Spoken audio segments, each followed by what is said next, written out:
boo xam ne arrestation bëri nañ fa jamono ji bëri nañ El Malick sous contrôle judiciaire la nekk, Bassirou Diomaye mi ngi en garde à vue, ki doon coordonné nemmeeku tour bi Fadilou Keita mi ngi ci kaso bi, ku bëri nañ ay arrestation surtout ay responsables yoo xam ne ci kaw la ñu nekk. Loolu est-ce que mënul ralentir rythme bi nga xam ne parti moom la doon demee? Oui, à la Koulibaly, ça c'est Mounam Diahetal. Ça, par exemple, Bodjele Fadilou Keita, mon coordonné nemmeeku tour. Mais depuis lors de mes couture bi vraiment dafa arrêté. yaa ngi dégg donc ak yeneen mais le fort de Pastef boo déggee seen organisation c'est des gens ñoo xam ne daal quand même je pense qu'ils ont prévu tout cela. Ils se disent que nous allons dans waajoon na seen bopp. On va être dans un terrain très difficile. D'ailleurs même le chargé de communication daan rappeler les mots, n'est-ce pas, de Sonko à l'endroit de ses camarades. ku amul patience bu yaboo vraiment nga delloo si ginnaaw. Voilà donc nga xam ne déjà ñoom ils ont mesuré donc mais pour man bëgg a jël ñooñu yëpp arrêté leen yëpp du tax la machine n'est-ce pas continuer à tourner parce que lu tax ñoom nu ñu organiser wu. Comme ni ma la waxee, il y a des gens qui sont au Sénégal, d'autres au niveau de la diaspora. Donc équipe bio la ñoom ils ont une équipe pluridisciplinaire ñoo xam ne daal balaa mbir di xew sax dañ koy càmbar balaa muy ñëw. Donc loolu c'est la force, c'est une vraie famille encore. C'est-à-dire qu'aujourd'hui Pastef c'est une vraie famille. Famille mooy am disons des dispositions boo xam ne daal da ngay wane nit ki que au-delà de la politique nous sommes avant tout des humains. yaa ngi déggal ma la wax donc xaalis bu ñuy def sur des gens qui sont blessés loolu yëpp nit bu am problème nu ñu koy taxawale sénégalais lambda boo xam ne il n'a rien à voir avec ça parce que nu ñu koy taxawale loolu yëpp ça veut dire que esprit la te esprit kenn mënul xeex ak loolu c'est-à-dire que tu peux décimer c'est une façon de parler mettre tous ces gens-là en prison mais il y a quelque chose que tu peux pas emprisonner mooy l'esprit. Voilà noonu kenn mënu ko tëj. C'est l'esprit. mais dafa am tamit benn comportement bu ñu gis wala stratégie bu bees. mi silence bu Ousmane Sonko bi. dañoo rek gis nañ condamné nañ ko waxul. Voilà. ñu dem jàpp datu audience bi waxul. ba tey bi su audience bi waxul génnul. Silence boobu c'est une force. Oui, c'est une force. Et je suis nu ñu koy waxee encore en tant que communicant franchement communication spéciale de la communication politique pour man quelque part ça me séduit. Parce que gis nga dañ leen ne quand tu prends un auteur comme Roger Gérard Schwarzenberg, n'est-ce pas, qui a écrit l'ouvrage L'État spectacle, daf lay wax la figure disons la figure du pouvoir. La figure du pouvoir ou les figures, n'est-ce pas, du pouvoir, il te parle du common man, il te parle, n'est-ce pas, la figure du héros, il te parle de la figure, n'est-ce pas, du leader de charme et consort. Donc, le silence, quelque part, ça rime, n'est-ce pas, avec le héros. Le héros, c'est celui qui a fait quelque chose que les autres n'ont jamais fait. Ok, c'est pourquoi on le dit. C'est celui qui prend ses distances, n'est-ce pas, vis-à-vis de son peuple. C'est lui qui fait moins d'apparitions, c'est lui qui fait moins de déclarations. C'est le demi-dieu, quelque part, dit Roger Gérard Schwarzenberg. Donc, le fait de garder le silence, ça veut dire quoi? Ça veut dire que quelque part, il est en train de cultiver un mystère. Voilà.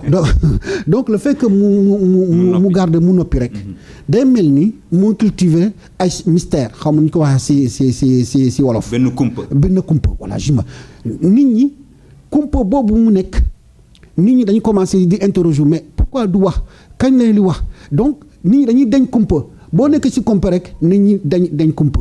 Donc loolu mooy c'est ça l'intérêt, c'est-à-dire que finalement boo nekkee dans la communication du silence c'est les autres ñoo xam ne daal c'est eux qui racontent une histoire à ton sujet. ñoo lay waxal. Donc c'est là où c'est intéressant.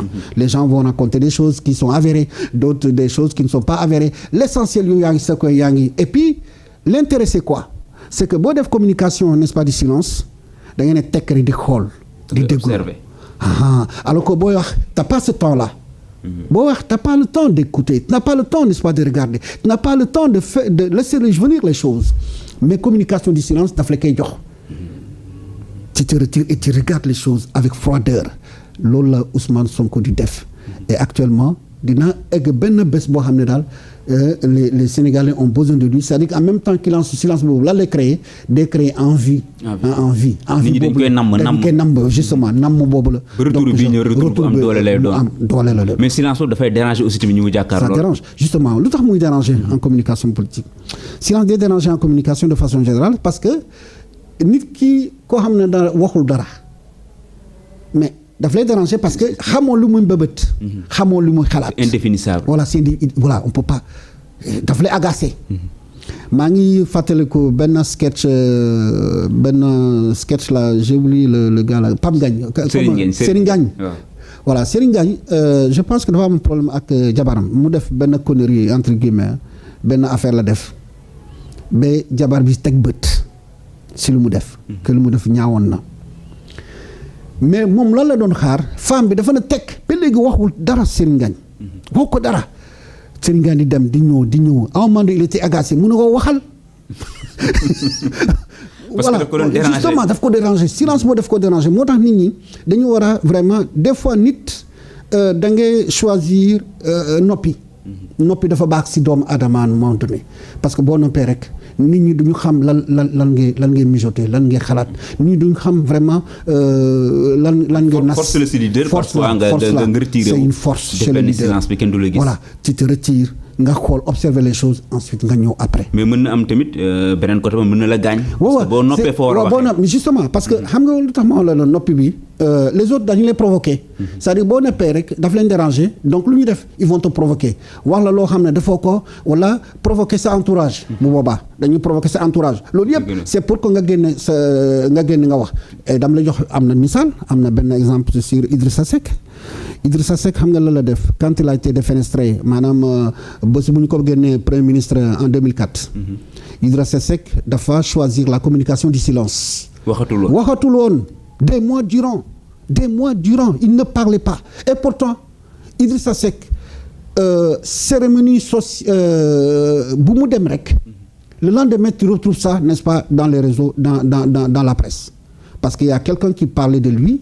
donc on racontait l'histoire n'est-ce pas aussi fii la dem lii la wax mais ba léegi moom mu ŋaangul le jour où Wade def disons sa rencontre là avec les militants je pense de Kébémer fu mu wax ne 2000 francs laa ko jox pour mu andi après mu ne ma 10 000 francs la ma ne ko ma laaj ko 8 000 francs fa la jógee à partir de cette déclaration là je pense que c'est le lendemain ou le surlendemain je me souviens pas que Idrissa Seck n'est-ce pas a rompu le silence. Quand il a rompu le silence bu mu rompe silence bi def conférence de presse pratiquement le lendemain il s'est retrouvé à Rebeuss maanaam wax comme disent les Français daf lay dévoiler ça te rend fragile la boo waxee rek da nga am vulnérabilité yaa ngi ne or boo noppee rek. moom la wax naan ku wax feeñ. donc loolu moo am moo tax mën na la communication du silence yenn saa dafa baax. yenn saa nga adopté silence bi parce que force la surtout son leader boo xam ne daal da nga bëgg a jiitu réew